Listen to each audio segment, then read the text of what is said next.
Good morning students. आपको सारे notes videos books वगैरह मिल गई होंगी। बेसिकली थोड़ा सा मेरे बारे में बताता हूँ। मेरा नाम पुनीत है। एमबीए का क्लासेस लेता हूँ। 2006 से पढ़ा रहा हूँ। 20 इयर्स का मेरे को एक्सपीरियंस है। VGU, Poornima, JECRC, Arya, ILM, IRM, IPS business school सब में मैं जा रहा हूँ और एज अ गेस्ट फैकल्टी पढ़ा रहा हूँ। और इवनिंग में मेरा क्लासेस चलता है, ऑनलाइन ऑफलाइन रिकॉर्डेड, तीनों मोड पे क्लासेस चलता है। उसके अलावा एक टॉप कॉलेज है एमबीए का, आईएम अहमदाबाद, वहां मैं बच्चों को हर साल लेके जाता हूँ। मुंबई में एआई यूनिवर्सल, यहाँ पे गेस्ट पढ़ा रहा हूँ मैं। जेईसीआरसी में पढ़ा रहा हूँ, आर्या कॉलेज में पढ़ा रहा हूँ। इन कॉलेजेस में मैं पढ़ा रहा हूँ। देखिए, राइटर भी हूँ। 2008 से मैंने बुक्स वगैरह लिखना स्टार्ट कर दिया था। यूट्यूब पे सारे वीडियोस मिल जाएंगे, रिकॉर्डेड लाइव लेक्चर सब कुछ मिल जाएंगे। बस एक छोटा सा इंपॉर्टेंट डिस्कशन आप लोगों से करना था। एमबीए आप कहीं से भी करें, थोड़ा सा मेरे से आप डिस्कस करके अगर आप एमबीए ज्वाइन करते हैं तो आप थोड़ा सेफर मोड में रहेंगे। उसका रीजन बताता हूँ क्यों। क्योंकि मेरे को जो एक्सपीरियंस है ना 20 इयर्स का, एमबीए में प्लेसमेंट होगा कि नहीं होगा, कॉलेजेस कैसे पढ़ाते हैं, क्या उनका प्लेसमेंट स्ट्रक्चर है, क्या इंटरनल एक्सटर्नल इन्फॉर्मेशन है, मेन चीज अंदर क्या चल रहा है उनके। क्योंकि मैं तो रेगुलर कॉलेजेस में जा रहा हूँ तो मेरे को पता है कौन से कॉलेज में क्या चल रहा है। तो आप मेरे से थोड़ा सा एडवाइस लेके अगर आप एडमिशन लेते हैं तो थोड़ा सा सेफर जोन में रहेंगे। बाकी आपके डिस्टेंस के ऑनलाइन के एडमिशन, मणिपाल हो गया, एमएटी हो गया, ज्ञान विहार हो गया, तो यहाँ भी आपको अवेलेबल हो जाएंगे। तो आप अगर एडमिशन लेते हैं तो प्लीज मेरे से कंसल्ट करना। हो सकता है कि मैं आपको एक बेस्ट कॉलेज बता पाऊं और एक सेफर जोन में लेके जा पाऊं। क्योंकि एडमिशन लेने के बाद बच्चों को लगता है कि यार गलत जगह चले गए। Okay, best of luck. मेरा नंबर आपके पास है। साथ के साथ अगर आपको कोई और क्वेरी चाहिए तो मेरे को व्हाट्सअप करें या कॉल कर सकते हैं। Okay, best of luck. आज के इस डीप डाइव में स्वागत है। आज हमारे पास जो स्रोत सामग्री है वो एक ऐसे विषय पर रोशनी डालती है जिसे हम अक्सर मतलब बहुत ही उबाऊ मान लेते हैं। हाँ, मतलब कागजी कार्रवाई या कोई कानूनी औपचारिकता समझकर छोड़ देते हैं लोग। बिल्कुल। आज का हमारा विषय है फायर इंश्योरेंस प्लान्स की संरचना या the architecture of fire insurance. बाहर से देखने पर बीमा या इंश्योरेंस सिर्फ प्रीमियम चुकाने का झंझट लग सकता है। सही कहा। लेकिन गहराई से देखें तो ये हमारे आसपास मौजूद हर घर, हर इमारत और पूरी अर्थव्यवस्था को चला रहे हर व्यापार की सबसे महत्वपूर्ण अदृश्य नींव है। एकदम सही। इस विषय की गंभीरता को समझना वाकई बहुत जरूरी है। मैं इसे ऐसे देखती हूं कि जब कोई भी इंसान किसी इमारत या ढांचे को देखता है तो उसे ईंट, सीमेंट और स्टील दिखाई देता है। हाँ, भौतिक चीजें। लेकिन अर्थशास्त्र के नजरिए से वो ढांचा केवल एक भौतिक संपत्ति नहीं है, वो वित्तीय जोखिम का एक बहुत बड़ा केंद्र है। जोखिम का केंद्र, दिलचस्प। और ये जो स्रोत सामग्री हमारे पास है, ये स्पष्ट करती है कि फायर इंश्योरेंस संपत्ति बीमा के सबसे पुराने और मौलिक रूपों में से एक है। ये महज एक वादा नहीं है, बल्कि आग और उससे जुड़ी आपदाओं के वित्तीय परिणामों को सोखने वाला एक जटिल तंत्र है। तो हमारा मुख्य उद्देश्य आज यही है कि इस वित्तीय वास्तुकला को डीकोड किया जाए। हम समझेंगे कि इसके विभिन्न प्रकार कैसे काम करते हैं और कैसे ये किसी भी संपत्ति के लिए एक अनिवार्य वित्तीय सुरक्षा जाल बुनता है। ठीक है, चलिए इसे थोड़ा विस्तार से समझते हैं। इस दस्तावेज के सबसे पहले और बुनियादी स्तर से शुरुआत करते हैं। इसमें बेसिक फायर इंश्योरेंस यानी बुनियादी कवरेज का जिक्र है। हाँ, बुनियादी स्तर। तो जब हम जोखिम प्रबंधन की दुनिया में बुनियादी शब्द का इस्तेमाल करते हैं तो इसका दायरा क्या होता है? नोट्स के अनुसार ये सिर्फ आग की लपटों तक सीमित नहीं है। बिल्कुल नहीं। बुनियादी फायर इंश्योरेंस का मुख्य उद्देश्य उस प्रत्यक्ष नुकसान की भरपाई करना है जो आग और उसके सीधे भौतिक प्रभावों के कारण होता है। सीधे प्रभाव मतलब आग लगने पर केवल लपटे ही नुकसान नहीं पहुंचाते। दस्तावेज स्पष्ट करता है कि अत्यधिक गर्मी के कारण मशीनों के पुर्जे पिघल सकते हैं। ओह हाँ। या आग से उठने वाले घने धुएं के कारण संवेदनशील इन्वेंट्री जैसे कि इलेक्ट्रॉनिक्स या खाद्य पदार्थ पूरी तरह से बर्बाद हो सकते हैं। तो बुनियादी पॉलिसी इन सबको कवर करती है। हाँ, अगर किसी संपत्ति को आग, गर्मी या धुएं से नुकसान पहुंचता है तो ये पॉलिसी उस ढांचे की मरम्मत या संपत्ति को बदलने की वित्तीय जिम्मेदारी लेती है। स्रोत सामग्री में ये भी बताया गया है कि शर्तों के आधार पर इस बुनियादी ढांचे में कुछ और चीजें भी जोड़ी जा सकती हैं। बिल्कुल। जैसे आसमान से बिजली गिरना, किसी प्रकार का विस्फोट और यहाँ तक कि एयरक्राफ्ट के टकराने से होने वाला नुकसान। हाँ, ये सब बेसिक में आ सकते हैं। अगर हम इसके पीछे का तर्क समझें तो ऐसा लगता है कि ये वो घटनाएं हैं जो भले ही रोजमर्रा के जीवन में दुर्लभ हों, लेकिन जब घटती हैं तो उनका प्रभाव आग जितना ही विनाशकारी होता है। ये एक बहुत ही सटीक अवलोकन है। आसमान से बिजली गिरने या एयरक्राफ्ट की दुर्घटनाग्रस्त होकर किसी इमारत से टकराने की संभावना सांख्यिकीय रूप से बहुत कम होती है। हाँ, रोज तो हवाई जहाज नहीं गिरते। लेकिन बीमा का पूरा गणित ही इसी बात पर निर्भर करता है कि कम संभावना लेकिन अत्यधिक विनाशकारी प्रभाव वाले जोखिमों को कैसे संभाला जाए, ताकि संपत्ति का मालिक एक ही झटके में दिवालिया ना हो जाए। एकदम सही। बुनियादी पॉलिसी इन्हीं विशिष्ट लेकिन विनाशकारी झटकों को अवशोषित करने के लिए डिजाइन की गई है। लेकिन देखिए, हर चीज की एक सीमा होती है। दस्तावेज में महत्वपूर्ण बहिष्करण यानी एक्सक्लूजन्स का एक पूरा खंड है। हाँ, जहां ये बुनियादी सुरक्षा जाल काम नहीं करता। युद्ध, परमाणु खतरा और जानबूझकर किए गए नुकसान को इस सूची में रखा गया है। ये देखना दिलचस्प है कि बीमा उद्योग कहां अपनी रेखा खींचता है। इस रेखा को खींचने के पीछे का अर्थशास्त्र बहुत स्पष्ट है। बीमा रिस्क साझा करने या पूलिंग ऑफ रिस्क के सिद्धांत पर काम करता है। मतलब कई लोग थोड़ा थोड़ा प्रीमियम देते हैं, हाँ, ताकि जब किसी एक पर विपत्ति आए तो उस पूल से उसकी मदद की जा सके। लेकिन युद्ध या परमाणु हमले जैसी घटनाएं सिस्टमिक रिस्क यानी प्रणालीगत जोखिम के दायरे में आती हैं, जहां सब कुछ एक साथ तबाह हो जाता है। बिल्कुल।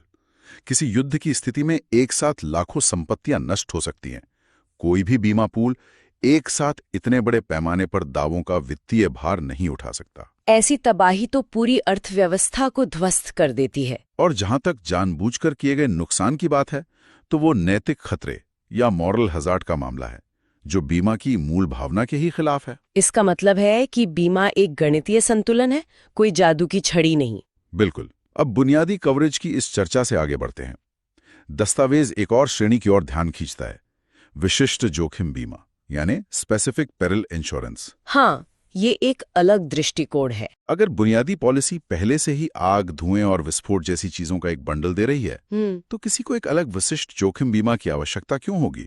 स्रोत सामग्री से बहुत ही संकीर्ण फोकस वाली पॉलिसी बताती है। मैं समझाती हूँ। विशिष्ट जोखिम बीमा का पूरा ढांचा जोखिम के माइक्रो मैनेजमेंट पर आधारित है। बुनियादी पॉलिसी एक पैकेज डील की तरह है, एक थाली की तरह जिसमें सब कुछ है। हाँ, लेकिन यहाँ सबसे आकर्षक बात यह है कि कई बार व्यावसायिक संस्थाओं का जोखिम मूल्यांकन बहुत ही स्पष्ट और डेटा संचालित होता है। वे जानते हैं कि उन्हें किस विशिष्ट खतरे का सामना करना पड़ सकता है, तो वो सिर्फ उसी के लिए पैसे देते हैं। सही कहा। विशिष्ट जोखिम बीमा केवल एक ही नामित खतरे या नेम्ड पेरिल पर केंद्रित होता है। उदाहरण के लिए, अगर कोई पॉलिसी केवल आग के लिए चुनी गई है, तो वो भूकंप या बिजली गिरने को कवर नहीं करेगी। तो इसे इस तरह देखा जा सकता है कि अगर किसी कारखाने की इमारत ऐसी जगह पर है जहां ऐतिहासिक रूप से कभी भूकंप नहीं आया, तो वे जानबूझकर उस अनावश्यक कवरेज को हटा देते हैं। बिल्कुल। स्रोतों के अनुसार ये एक बेहद लागत प्रभावी या कॉस्ट इफेक्टिव विकल्प है, वित्तीय दृष्टिकोण से पूंजी बचाने का एक तरीका। ये पूंजी के कुशल उपयोग का एक बेहतरीन उदाहरण है। बड़े व्यवसायों में जहां संपत्ति का मूल्य करोड़ों या अरबों में होता है, वहां इंश्योरेंस प्रीमियम भी बहुत भारी होता है। हाँ, प्रीमियम तो लाखों में जाता होगा। तो अनावश्यक जोखिमों को पॉलिसी से बाहर निकालकर वे अपनी निश्चित लागत को काफी कम कर सकते हैं। ये कॉर्पोरेट रिस्क मैनेजमेंट का बहुत ही व्यवहारिक हिस्सा है। लेकिन हर कोई इतना चयनात्मक होने का जोखिम नहीं उठा सकता ना। प्रकृति और परिस्थितियां अक्सर अनुमानों को गलत साबित कर देती हैं। सच कहा। यहीं पर दस्तावेज का अगला हिस्सा एक बहुत बड़ी तस्वीर पेश करता है। यहां बात सच में बहुत दिलचस्प हो जाती है। व्यापक फायर इंश्योरेंस यानी कॉम्प्रिहेंसिव फायर इंश्योरेंस, जिसे फायर और संबद्ध जोखिम बीमा यानी fire and allied perils insurance भी कहा जाता है। तो ये उन लोगों के लिए है जिन्हें किसी भी तरह के अचंभे से बचने के लिए एक संपूर्ण सुरक्षा कवच चाहिए। बिल्कुल। व्यापक फायर इंश्योरेंस वास्तव में आधुनिक जोखिम प्रबंधन का सबसे मजबूत हथियार है। जब बुनियादी बीमा की सीमाएं समाप्त हो जाती हैं, तब ये व्यापक पॉलिसी काम आती है। इसमें क्या क्या शामिल होता है? इसमें मूल खतरों के साथ साथ अलाइड पेरिल्स यानी संबद्ध जोखिमों की एक बहुत ही विस्तृत सूची होती है। दंगा, नागरिक अशांति, दुर्भावनापूर्ण क्षति, मतलब मानवीय गतिविधियां भी शामिल हैं। हाँ, और प्राकृतिक आपदाएं भी, भूकंप, भारी तूफान, बाढ़ और किसी बाहरी वस्तु के टकराने से होने वाली इम्पैक्ट डैमेज। यहाँ ये समझना जरूरी है कि दस्तावेज इन नागरिक अशांतियों या दंगों के पीछे के कारणों का विश्लेषण नहीं करता। नहीं, बीमा कंपनी को कारणों से मतलब नहीं है। वो केवल इस ठंडे गणितीय तथ्य पर ध्यान केंद्रित करते हैं कि जब भी भारी हंगामा नियंत्रण से बाहर होता है तो संपत्तियों को वित्तीय नुकसान होता है, और ये पॉलिसी उसकी भरपाई करती है। ये एक बहुत ही महत्वपूर्ण अंतर है। बीमा उद्योग भावनाओं या राजनीति पर काम नहीं करता, वो पूरी तरह से जोखिम के सांख्यिकीय प्रभाव पर काम करता है। नुकसान का वित्तीय परिमाण समान ही होता है, चाहे कारण कुछ भी हो। सही, लेकिन इस व्यापक सूची में एक बिंदु ऐसा भी है जो अक्सर लोगों का ध्यान नहीं खींचता। वो क्या? पानी के टैंकों का फटना या ओवरफ्लो होना। अरे हाँ, दस्तावेज में इसका विशेष रूप से उल्लेख है। मैंने भी सोचा कि भूकंप या दंगों जैसी विशाल और नाटकीय आपदाओं के बीच एक पानी के टैंक का रुकना बहुत ही साधारण और घरेलू सी समस्या लगती है। इसे इतने विस्तृत बीमा का हिस्सा क्यों बनाया गया? क्योंकि पानी से होने वाला नुकसान भले ही नाटकीय न लगे, लेकिन ये सबसे खामोश और महंगे प्रकार के नुकसानों में से एक है। कैसे? कल्पना कीजिए कि किसी बड़ी बहुमंजिला व्यावसायिक इमारत या सर्वर रूम के ऊपर रखा एक विशाल पानी का टैंक अचानक फट जाता है। ओहो, सर्वर रूम में पानी? वहां आग की एक भी लपट नहीं होगी, लेकिन वो पानी दीवारों में रिस सकता है। करोड़ों की कीमत वाले कंप्यूटर सर्वर या गोदाम में रखे महंगे कच्चे माल को कुछ ही मिनटों में नष्ट कर सकता है। ये तो भयानक है। बिना किसी शोर शराबे के करोड़ों का नुकसान। बिल्कुल। इस तरह के एलाइड पेरिल्स को शामिल करके व्यापक पॉलिसी ये सुनिश्चित करती है कि खतरा चाहे कितना भी शोर मचाने वाला हो या बिल्कुल खामोश, संपत्ति की वित्तीय सुरक्षा में कोई सेंध ना लगे। ये एक बहुत ही स्पष्ट उदाहरण है जो दिखाता है कि दस्तावेज में लिखी गई हर शर्त के पीछे वास्तविक दुनिया के नुकसान का कोई ना कोई इतिहास है। हाँ, अनुभव से ही ये नीतियां बनती हैं। इसी बात को जमीनी स्तर पर और गहराई से समझने के लिए स्रोत सामग्री में भारत की एक मैन्युफैक्चरिंग कंपनी यानी एक फैक्ट्री का उदाहरण दिया गया है। ये उदाहरण बहुत सटीक है। अक्सर जब कोई फैक्ट्री के बारे में सोचता है तो सिर्फ चिमनी और ईंट की दीवारें जहन में आती हैं, लेकिन इस दस्तावेज का आर्थिक नजरिया बहुत गहरा है। अगर हम इसे बड़ी तस्वीर से जोड़कर देखें तो इस उदाहरण के जरिए स्रोत सामग्री व्यावसायिक निरंतरता या बिजनेस कंटिन्यूटी के सिद्धांत को सामने लाती है। मतलब काम चलते रहना चाहिए। हाँ, जब भारत जैसी तेजी से बढ़ती अर्थव्यवस्था में कोई बड़ी मैन्युफैक्चरिंग कंपनी एक व्यापक इंश्योरेंस खरीदती है तो वे केवल इमारत के ढांचे का बीमा नहीं कर रहे होते। ढांचे के अंदर भी तो बहुत कुछ है। बिल्कुल, भारी और अति संवेदनशील मशीनरी, असेंबली लाइन, रोबोटिक्स, विदेशों से आयातित उपकरण, कच्चा माल और तैयार इन्वेंट्री। इन सबका कुल मूल्य तो अक्सर उस इमारत के मूल्य से कई गुना अधिक होता होगा। कई गुना ज्यादा। और बात सिर्फ भौतिक संपत्तियों के जलने या नष्ट होने तक सीमित नहीं है ना। अगर हम इसे अर्थशास्त्र के चश्मे से देखें तो एक फैक्ट्री का काम रुकना महज उस एक कंपनी का नुकसान नहीं है, वो एक बहुत बड़ी सप्लाई चेन का हिस्सा है। एकदम सही। दस्तावेज ये रेखांकित करता है कि दंगे, तूफान या आग जैसी घटनाएं व्यापार के संचालन को पूरी तरह से ठप कर सकती हैं। और इस रुकावट का वित्तीय परिणाम वो अक्सर मूल आग के नुकसान से भी अधिक गहरा होता है। कैसे? मतलब मशीन जल गई वो तो नुकसान है ही, लेकिन जब उत्पादन रुकता है तो वे अपने ग्राहकों को उत्पाद नहीं भेज पाते। बाजार में अपनी हिस्सेदारी गंवानी पड़ सकती है। हाँ, ग्राहक तो इंतजार नहीं करेगा। और सबसे बड़ी बात, भले ही मशीनें बंद हों, लेकिन कंपनी को अपने कर्मचारियों का वेतन देना होता है, बैंकों के कर्ज की किश्तें चुकानी होती हैं, करों का भुगतान करना होता है। खर्चे तो चालू ही रहते हैं। ये एक ऐसा दुष्चक्र है जो एक लाभदायक कंपनी को कुछ ही महीनों में दिवालिया कर सकता है। तो इसका मतलब ये हुआ कि व्यापक फायर इंश्योरेंस एक तरह से उस खौफनाक वित्तीय खाई के ऊपर एक पुल का काम करता है। बिल्कुल, एक जीवन रक्षक पुल। ये केवल टूटी हुई मशीनों को बदलने का पैसा नहीं देता, बल्कि ये सुनिश्चित करता है कि उत्पादन ठप होने के दौरान जो वित्तीय रक्तस्राव हो रहा है उसे रोका जा सके और कंपनी फिर से अपने पैरों पर खड़ी हो सके। ये वाकई में एक बहुत बड़ी ढाल है, लेकिन यहाँ एक बहुत ही व्यवहारिक सवाल खड़ा होता है मेरे दिमाग में। क्या? तो इन सब का क्या मतलब है? हम कवरेज और जोखिमों पर चर्चा कर रहे हैं, लेकिन जब कोई आपदा वास्तव में आ जाती है और सब कुछ राख हो जाता है तो उस राख की कीमत कैसे तय की जाती है?